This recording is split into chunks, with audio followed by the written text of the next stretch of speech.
a presentation of a report on the Eurozone crisis. Would anyone like to say something? Obviously, this feeds into a fairly broad debate we have on the Eurozone quite frequently. Mick, you can kick it off, and then we'll give the floor to others who want to take it later. Thanks very much, and thanks very much, Diarmuid. I think I haven't read it, but I will, and I think it's a very important issue to be covered and to be put in print and to be seen, especially for obviously for Ireland, where the mainstream media have not covered the issue like they should have. In fact, they've done almost the opposite. There was a book written during this period. There was research done by a French Canadian, and he showed that he took the two main papers in Ireland, the Irish Times and the Irish Independent, and the biggest Sunday paper, the Sunday Independent, and he looked at the coverage over a 3-year period of the notion of austerity, and he discovered that only 3% of articles said that austerity wasn't a good idea. So 97% of the articles were actually complicit. And I don't think people in Europe actually fully appreciate the fact that you'll read a lot and hear a lot about the great recovery in Ireland, but it's a factual fact that about 50% of the Irish people today are struggling to pay their bills at the end of the month. That is the truth. And you won't read it in the papers, you won't hear it on RTE, but that is a lot of Irish people have not recovered from the hammering they got in this period that Diarmuid has covered. And neoliberalism, of course, is at the heart of it, and austerity is just a branch of neoliberalism. And very sadly, in Ireland, we had a government from 2011 to 2016, and the Labour Party, who had got 37 seats out of 158 on a left-wing promise, actually bought into austerity and still say that they were right to implement austerity on the people of Ireland and bail out the banks. We set up a bad bank called NAMA that cost the Irish state over 20 billion because of how they operated. They played a huge part in enshrining homelessness for over 8 years in Ireland now. We have an incredible level of homelessness.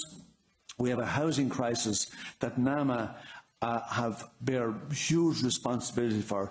They destroyed the subcontractors. They destroyed the small builders. The only ones who were saved were the huge big developers. And even some real big developers were put under because they weren't the favourite choices of NAMA. It was a horror scene, and it hasn't been documented to date like it should have been. So I just want to commend Diarmuid for his work on it, and I think that it will stand the test of time. Thanks. Tusind tak. Jeg glæder mig til at læse rapporten, og jeg tænker ligesom, at i virkeligheden... Thanks very much. I'm definitely going to read this report. I think there's something we can all agree on here, which is that there's a problem in the treaties underpinning the European Union. It's got a euro-based economic policy which allows countries to find a way out of a crisis through solidarity, and that didn't happen here, and it's terrible. We warned people about this, and everything we warned about's come true, so I'm very pleased to see this report. I think it's remarkable.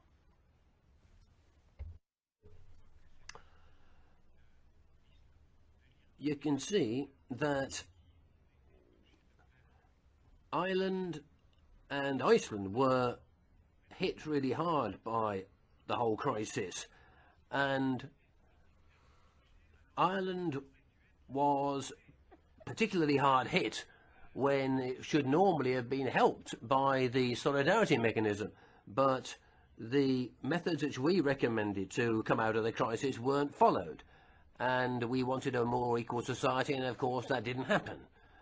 And as I say, it's part of the architecture of the European Union. It's programmed in. So I'm very pleased to read this report. And I can express our solidarity from Denmark, and we discussed it about the anti-solidarity policy in Europe. Thank you. Sim, queria agradecer. Thank you. Thank you, Diarmuid, and thank you, Luke, as well. We will read this report in detail, and we think it's very interesting.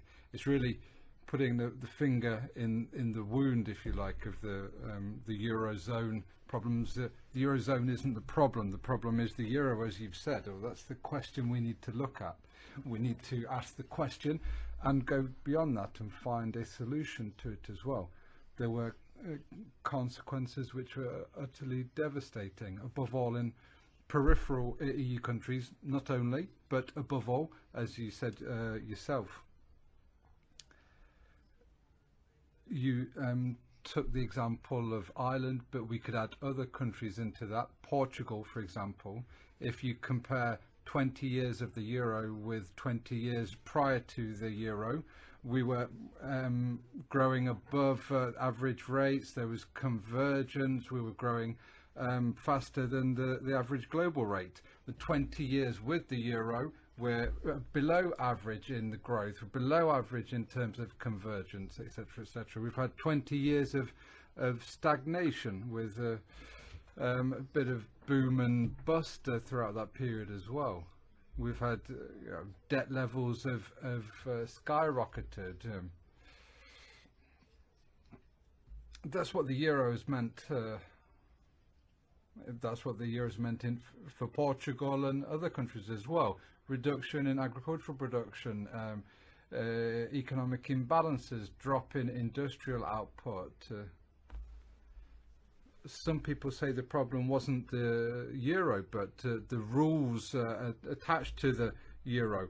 Well, the rules are the euro. It's a political project from the very beginning. This is at the very beginning. It was known that the Eurozone countries weren't going to make a perfect monetary union. That was known, but a few years later we said, we haven't done everything we needed to do. So part of the architecture wasn't there. Well, some of the parts that they added to the architecture have led to even worse situation. Economic governance, European semester, that's led to an even worse situation. And the instrument for redistribution that they said is also needed, that has never been built. The time is now to move beyond diagnosis. What you've done is very important, but now we also need to set out the way forward, find the solution. If poor people who have been built into this architecture, well, we need to draw them out of it. That's the only solution. We can't make the euro architecture more beautiful. We can't just tweak it. We need to break it down. It's also not a problem only for peripheral EU countries. Some people say that it only is, but it's a problem above all for peripheral countries, but it's a problem for Germany as well. We need to look at the reality of in Germany as well. We've seen profits growing faster than salaries in Germany, and that's been seen year after year. This led to imbalance in Germany as well, so it's a problem for all EU countries, and not only the periphery. Thanks. I'd like to thank our colleagues, Mick Flanagan and Diarmuid, for giving us the opportunity of talking slightly broader terms about the Eurozone. But let's keep the focus on Ireland, because the Ireland described in this study is, everyone heard about the Celtic tiger, or the great levels of growth which were being record levels of growth and record levels of investment, tax haven, etc., etc., etc., that actually concealed a huge explosion in homelessness, inequality, people moving into casual type jobs, houses which were far too expensive for young people to buy, and all of that led to Sinn Féin's success in the most recent elections, getting 25% of the vote. And the two traditional parties which governed Ireland for a century are trying to exclude Sinn Féin from the government. So I think that this study, which shows the unfairness, the inequality, the results of neoliberal dogma, is something which we as a progressive left group can actually use to help us win, so that we can put forward better solutions. And we are fighting in Syriza in Greece under even worse conditions, where you've got a European elite which plunged the political system into debt, and we in Syriza tried to come up with decent pensions which have now been savagely cut, and there were some mistakes made by the Syriza government, I admit, but we were in power for six and a half years, and we achieved some things.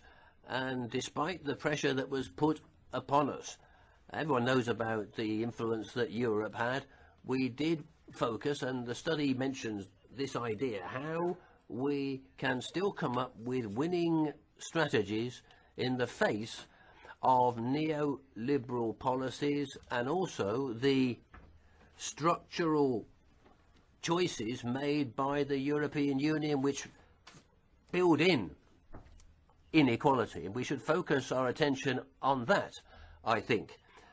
And I think as soon as possible we should have a debate, we should schedule a discussion on the developments in Ireland, so that we can hear from our comrades in Sinn Féin and how we can take advantage of the situation and this tremendous victory which they've won, and how things are going to develop from then. Thank you.